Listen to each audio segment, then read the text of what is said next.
ක්‍රිස්තු පූර්ව 6 වන සියවස දඹදිව කිඹුල්වත්පුර අප තථාගත ගෞතම සම්මා සම්බුදුරජාණන් වහන්සේගේ පියාණන් වන සුද්ධෝදන මහරජතුමාගේ සහෝදර අමිතෝදන මහරජුගේ පුත්‍රයා වන පණ්ඩු ශාක්‍ය මහරජුගේ දියණිය බද්දකච්ඡායනා කුමරියයි ලංකාවේ රජකම් කළ විජය රජුගේ සහෝදරයා වන සුමිත්ත රජුගේ පුත්‍ර පණ්ඩු වාසුදේව කුමරා බද්දකච්ඡායනා කුමරිය සමග විවාහ වී ලංකාවේ රාජ්‍යත්වයට පත්වී මේ දෙපළට දරුවන් 11 දෙනෙක් ලැබුණාය.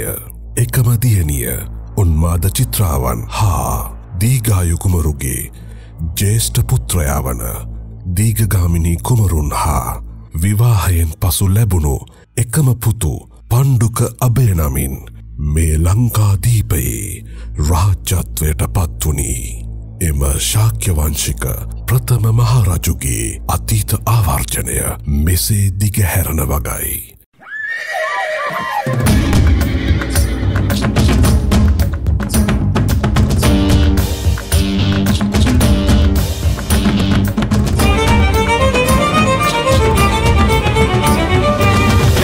රකුමට දේශයට ඕනෑ රජ පණ්ඩු මහවිරු පණ්ඩු කැලෑව රක්නට කැලේට ඕනෑ රජ පණ්ඩු මහවිරු පණ්ඩු ගොවිකම් කරනට ගොවියට ඕනෑ රජ පණ්ඩු මහවිරු පණ්ඩු මිනිසුන් රක්නට අපහට ඕනෑ රජ පණ්ඩු මහවිරු පණ්ඩු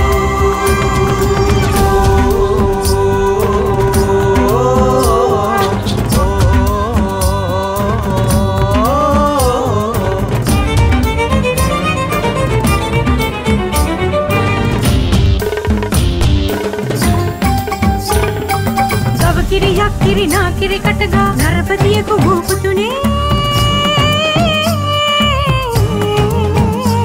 පණ්ඩු මහවිරු පණ්ඩු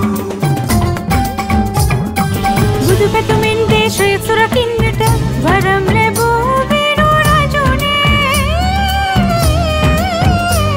පණ්ඩු මහවිරු පණ්ඩු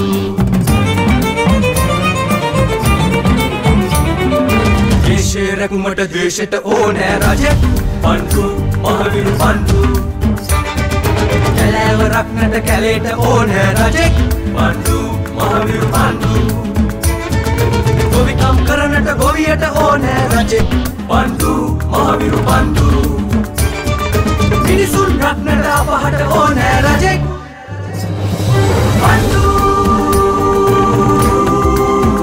මහවිරු පණ්ඩු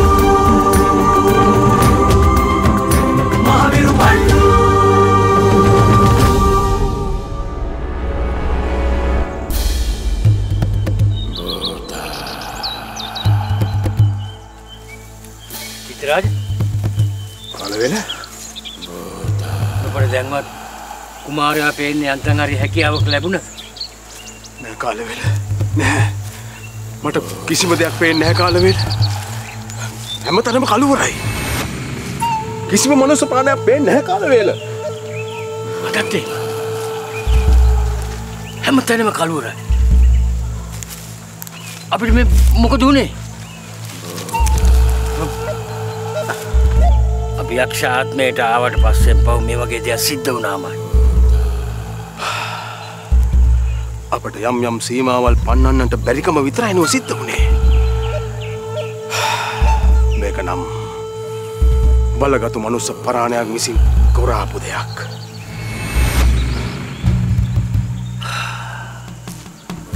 අපිට පෙනීම ලබා ගන්න බැරි වේද චිත්‍රාජ? එමුණත් කුමාරයාට මොකද වෙන්නේ? අපිට මොකද වෙන්නේ? අපට හැමදාමත් මේ අඳුරේම රැඳී සිටින්න සිද්ධ වේවිද? මේ යක්ෂ වේශයෙන්ම සිටින්නට?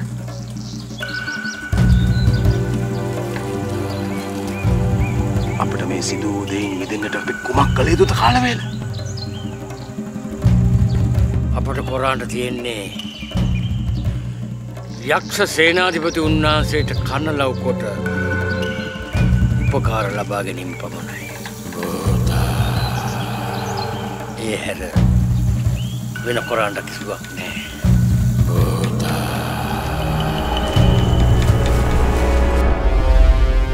මේ කුමක් සිදුවන්නේ? අපේ නැගණියගේ ආභරණ නාගරාණියට ලැබුණා. ඒක මොසා නෑ පුරෝහිතට අපේ නැගණියගේ ආභරණ ඇයට කෙසේ ලැබුණේද කියලා. එසේ නොපැවසීම තුළ මගේ හිත තුළ බලවත් හැකියාවක් මතුව තිබෙනවා. ඇය විසින් අපගේ නැගණියට කුමක් හෝ අනතුරක් සිදු කළා වන්න. ඒ හැකේම මා තුළ පවතිනවා තිස්ස. අපගේ නැගණිය කොයිලසකින්වත් ඇගේ කැමැත්තෙන් නාගරාණියට ආභරණ ලබා දෙන්නේ නැහැ. එක්කෝ ඇය නැගණියට තර්ජනය කොට බලහත්කාරයෙන් ආභරණ ලබා ගත්තා. එසේ නැත්නම් නැගණියගේ ජීවිතයට අනතුරක් කොට ආභරණ ලබා ගත්තා. ඔය නාගරාණිගේ තර්ජන වලට බියෙන් නම් අපගේ නැගණිය කිසි විටකත් ඇයගේ ආභරණ නාගරාණිට ලබා දෙන්නේ නැහැ. එහෙමනම් අපට සිටිය හැක්කේ නාගරාණිය විසින් අපගේ නැගණියට කුමක් හෝ අනතුරක් සිදු කර ඇති බවයි. මේ සෑම දෙයකටම වග කිය යුත්තේ අපගේ මෑණියන් තිස්ස. අපගේ මෑණියනුයි නැගණිය සොයා දෙන කෙනෙකුට මහපිසෝ පදවිය දෙන බවට ආරංචිය පතුරුව හැරිය. මෑණියන් එවන් දෙයක් සිදු නොකළේ නම් අපගේ නැගණියගේ ජීවිතයට මෙවන් අනතුරක් සිදුවන්නේ නැහැ. ඒ නිසා මෙයට වග කිය යුත්තේ අපගේ මෑණියන්මයි තිස්ස. මෑණියන්මයි.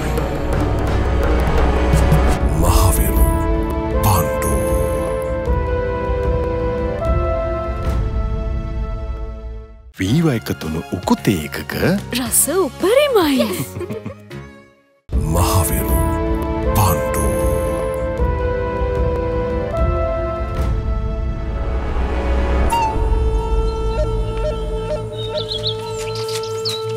කොයි සවුද කුමාරයා උන්නේ? යාපියා. අපරෝ.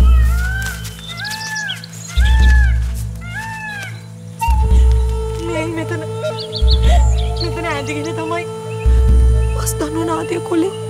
යාපියා බලන්න. බෝ කොයි සවුද ඉතින්?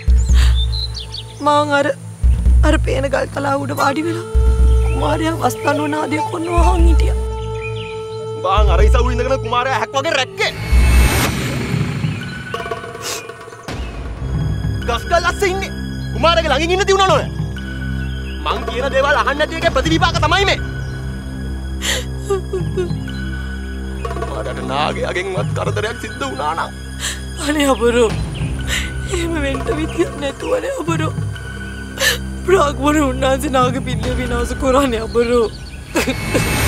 බ්‍රාහ්මණ උන්නාන්සේ එහෙම කිව්වට ඒක ජීවම් කරපු එක තවත් නාගයෙක් ජීවම් කරලා එව්වනම් පණ්ඩු වස්දඬුව නාද කරනකොට වටේ පිටේ සිද්ධ වෙන කිසි දෙයක් ගැන පණ්ඩුට ගණිච්චයක් නැතුව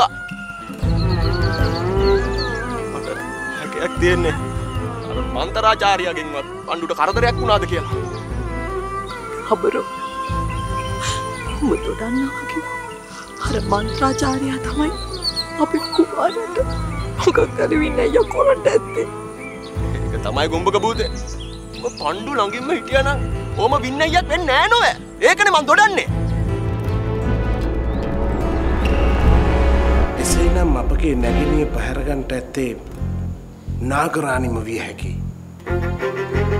අපගේ මෑණියන් නැගණියගේ ආභරණ හෝ සලුපොටෙන් කොටසක් සොයා දෙන කෙනෙකුට මහබිසෝ පදවිය පිරිනමන බව ඒ ආරංචිය සැලූ මොහොතේම නාගරාණිය කෙසේද නැගණියගේ ආභරණ සොයාගත්තේ? මේ ගැන අප නාගරාණිය මුණ ගැසී කතා බස් කළ යුතුයි. කෙසේද ඇයට අපගේ නැගණියගේ ආභරණ හමු වුණේ කියලා. අපි පළමුව මුණ ගැසිය යුත්තේ නාගරාණිය නොවේ තිස්ස. අපගේ මෑණියන් මුණ ගැසී මේ පවතින පුරස්නය පිළිබඳව අපි ඇයට දොස් නැගිය යුතුයි. යම් හේකින් මෑණියට අනතුරක් සිදු වී තිබේ නම් එයට වගකිය යුත්තේ අපගේ මෑණියන්. මෑණියන් එවැනි දෙයක් පවසන්ට ඇත්තේ චිත්‍රා නැගිනේ සොයා ගැනීමේ අරමුණක් කියයි මා සිතන්නේ. චිත්‍රා නැගණියගේ ආභරණ ලැබී තිබියදීත් ඇය මාලිගාවට නොපැමිණියේ ඇයට අනතුරක් සිදුව තිබෙන නිසායි. ඒ බව අපි හැමෝම වටහා ගත යුතුයි. මාත් ඔබ පවසලා මතේ සිටිනවා. මේ සිදුව ඇති සියල්ලට වක්කිය යුත්තේ අපගේ මෑණියන්. මේ සිදු වූ සියලු දේ පිළිබඳව අපි හැමෝම ගොස් මෑණියන්ට දොස් පැවරීම. අපි පැවසිය යුතුයි ඇය මේ සිදු කොට තිබෙන මුග්ධ ක්‍රියාව පිළිබඳව. අපි දැම්ම පිටත් වූ මෑණිය මුණ ගැසෙන්න.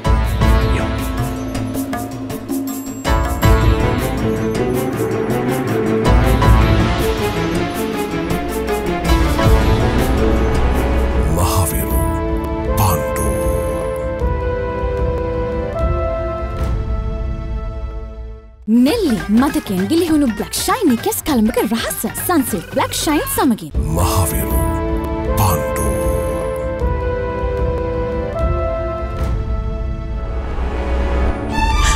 අනේ අබරු වෙනදලත් පණ්ඩු වස්දනුව නාදය කරනකොට මං ඒ ගල්තලා උඩ වාඩි වෙලා තමයි කුමාරයා වස්දනුව නාදය කරනවා ආංගුන්නේ. කවුද හිතේ මේ වගේ ඉන්න අය සිද්ධ වෙයි කියලා බරෝ. මට සමාවයන් අපරෝ. මොකද මම කලින් වංගියකුත් දොඩලා තියෙනවා. පණ්ඩුට මොන යාමේ මොන කරදරේ සිද්ධ වෙයිද කියලා අපි දන්නේ නැහැ කියලා. ඒකයි පණ්ඩුව ඇහක් වගේ රකපන් කීවේ. නැතුව මේ අර අඳුරු වස්ත්‍ර රින්ගල අපරෝ.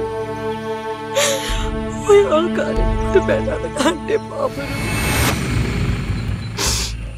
මොය ආකාරයට බැනන්න ගන්නවන මම හිතට වාවන්න නැතුව. යාමේ මට බොව නලෝ ඉන්න බෑ ගුම්බක භූතේ. ඔගේ අතින් වෙලා තියෙන මස බරද්දා. මාරට මොන යම් දෙයක් හරි වෙලා තිබුණොත් මොලා ගන්න. අපරෝ. කුමාරයාට එහෙම කිසිදු ඉන්නේ යක් තිබෙන්නේ නැතුව අපි අපරෝ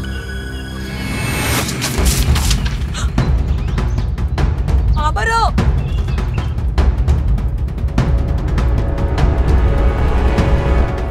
කුමන්ත අපට මේ සිදුවේ?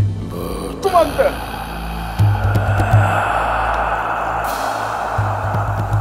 පලාතම ගණ අන්ධකාරයෙන් වෙලිලා! යක්ෂ සේනාධිපති උන්නාන්සේ අප ඉදිරියේ පෙනී සිට අපට උපකාර කරන්ට! පණ්ඩු කුමරුන්ගේ ආරක්ෂාව අපාතින් ගිලිහී ගොසින්! කුමරුන්නාගේ අතක් නැහැ. මේ මොහොතේ ඔබ වහන්සේගේ උදව් අපට අවශ්‍ය. අපට උපකාර කරන්ට. කුමරුන් සොයා ගන්නට අපට උපකාර කරන්ට. ඒක හැබෑව. මේ මොහොතේ අප සිටින්නේ ඝන අන්ධකාරයෙන් වෙලිලා. යක්ෂ සේනාධිපති උන්නාන්සේ අපට කුමාරයන් නොපෙනී ගියා. ඔබ වහන්සේගේ උදව් අවශ්‍යම මොහොතයි මේ. අපට උපකාර කරන්ට. අපට උපකාර කරන්ට. අපට උදව් කරන්ට.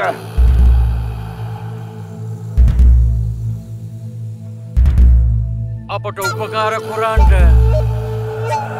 අපට උපකාර කරන්ට.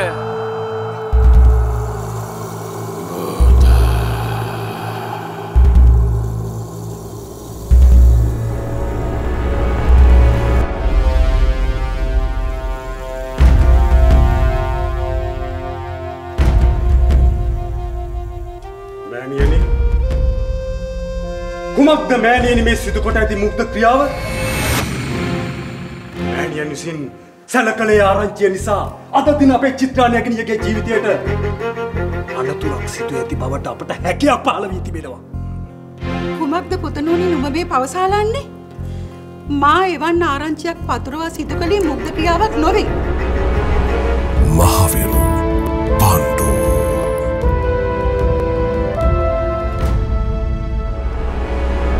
මොකද නැත්තේ මෑණියනි?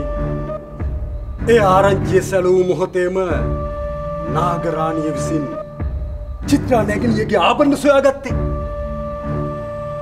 ඇය විසින් චිත්‍රා නැගණියට අනතුරක් සිදු කොට ඇති නිසාවෙනි.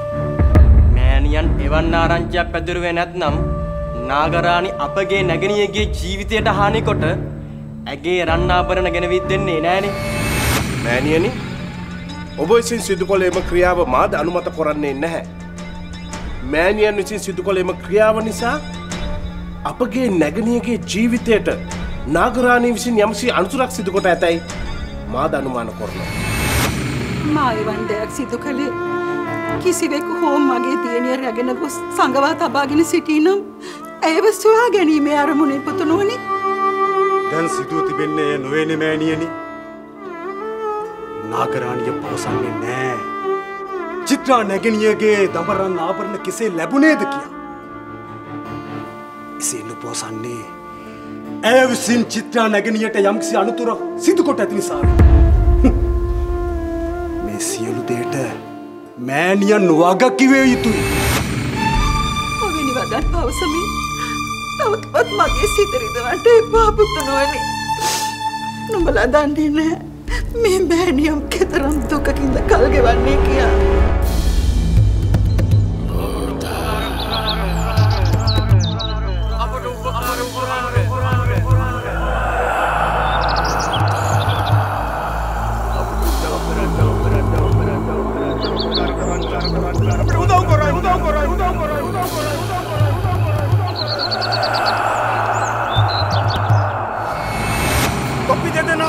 කන්නලව් ඇසිලයි මම යක්ෂ විමානයෙන් පිට වුණේ.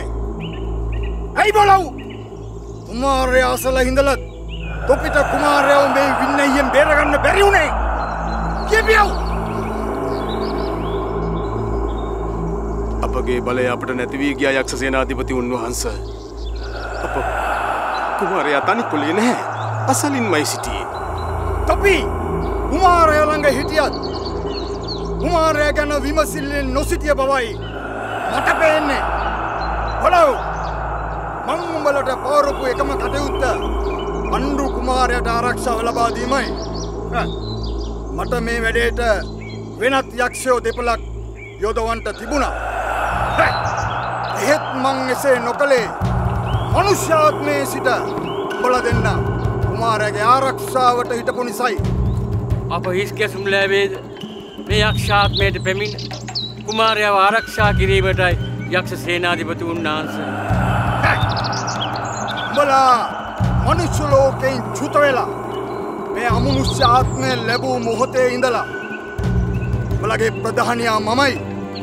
උඹලට අමතකද අමනුෂ්‍ය ආත්මය ලැබූ මොහොතේ මා උඹලට පැවසූ දේ? බලව්.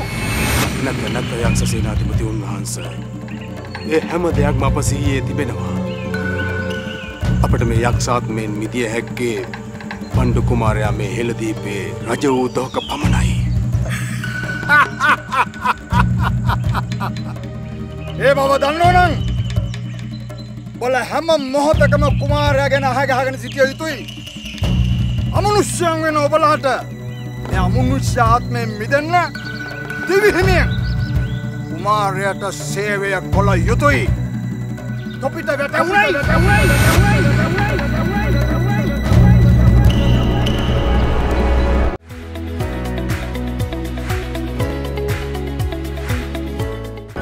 ඔය දොඩන ආකාරයට නාග පිල්ලියක් වගේ දෙයක් තමා ඇවිත්තිය.